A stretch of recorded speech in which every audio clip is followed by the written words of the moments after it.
I go through a binder. So we got a history binder that's chronological order of all the black organizations. Mm-hmm. So you got the NAACP, boom. Mm-hmm. Then the Black Greek Letter Fraternity. Then I look up before Alpha Phi Alpha, which is 1906. The Boule, black and white logo. It came 1904, Philadelphia, Pennsylvania. So I asked him, I looked to him as an elder and OG. Like, he taught me how to research, so I still would consider him as my OG in the game as far as like researching, being a researcher. I was like, yo, what's up with this? The Boule, you know what I'm saying? I didn't know what it was, right? Yeah. He tells me don't ask questions I don't want to know the answer to. I was like, obviously,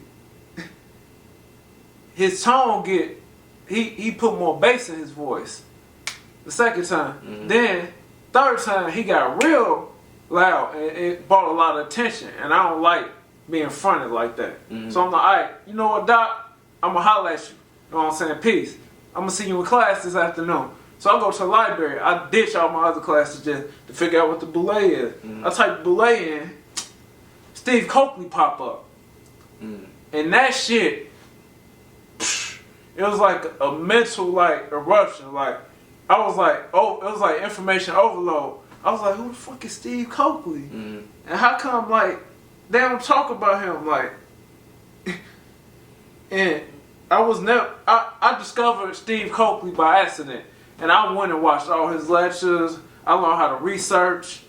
Like, being in the library, I spent, like, every week, I'm taking 10, 20 books at a time. Yeah. From the African history section of the Library Afrikan study. Then I discovered political science, being in African American studies, which is an interdisciplinary field. So history, so anthropology, economics, history, political science, psychology, sociology, and I think military science it's a key component. It's a component. And I discovered through Coakley a lot of political literature. But do you think that's something that's missing from right now? Because like I deal with the mind, and I like how you just broke it down. When we look at studying African Americans, we need to look at I think it was Dr. Francis Cress Wilson, law, labor, politics, all that. It's skipping my mind, but you know what I mean. Yeah. Do you think that's what a lot of us are missing? That should be the starting point. You could say Africa this and Africa that, call niggas coons, sambos, and sellout, but nigga, you don't even have no political education. When I talk to these dudes don't even know who Frantz Fanon is, but you talk about Amos Wilson. You talking about niggas don't even know who George Jackson is, but you talking about you revolutionary. Or you don't know who Amilcar Cabral is, or Patrice Lumumba, or Steve Biko. And I could keep going and name people. Thomas Sankara, like Thomas Sankara, I'm paraphrasing. A person without political education that's like doing active work is nothing more than a potential criminal. Like, the people are like my influences. Frantz Fanon, Top Dog, George Jackson, the Dragon Conrad, George Jackson, Amos. He's a boss. Dale Jones. I still need to do more research on him. Dr. Bobby Wright. Yep, I got his book. It's like my go-to for that. And I like what Dr. Wright said about the streets, right?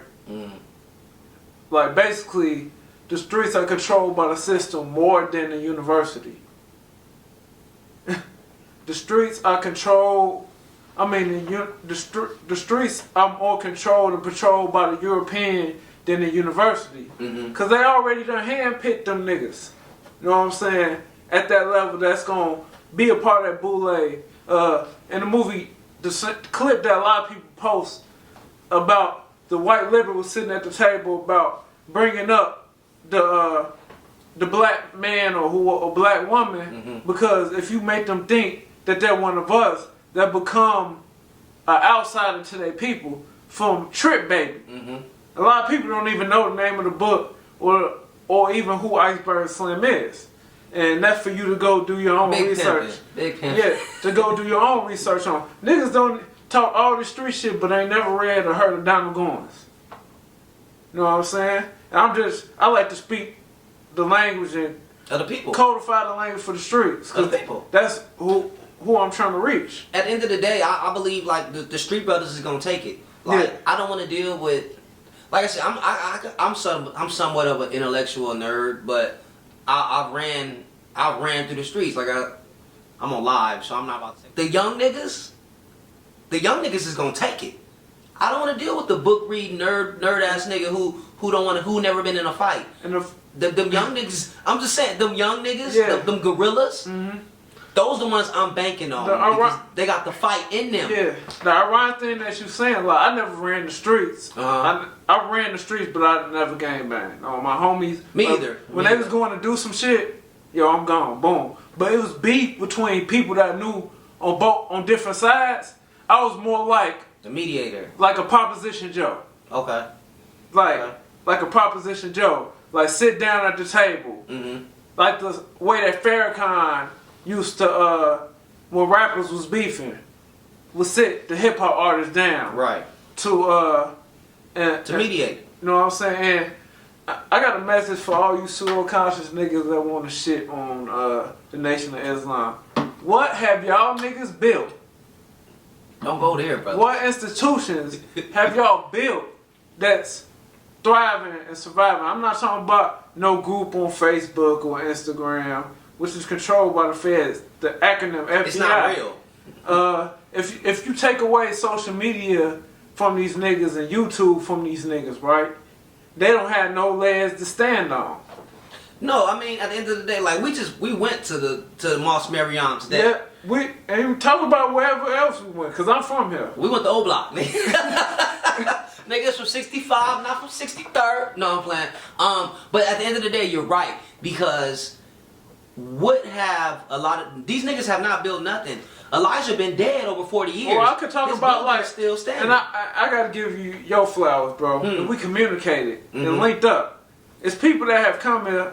I'm not gonna name niggas' names. They know who they are. But they didn't even give me a courtesy call. Niggas that came in and did lectures. They know I'm from here. When get out to me like I'm gonna come fuck them up or whoop their ass. I was gonna come fuck with you and support you at your lecture. Mind you, niggas done asked me to open up for them. So how you come to my city? At least let me be in the building. Know what I'm saying? And give you my blessing. In a sense, it's about like they said, talk about checking in. Yeah. Like that's checking in. Like I tap in with niggas I know whenever I touch down. Like, so, like I'm not gonna say something like I'm not gonna leave no digital fingerprint. Right. On the internet with making threats and shit. Right. I'm gonna come to you as a man. Because at the end of the day, since you put some shit online that you're gonna do harm to me, now I got legal right to kill your ass. Yeah. And I'll get away. But our people don't think like this. I was telling somebody as a man, I'm coming to you.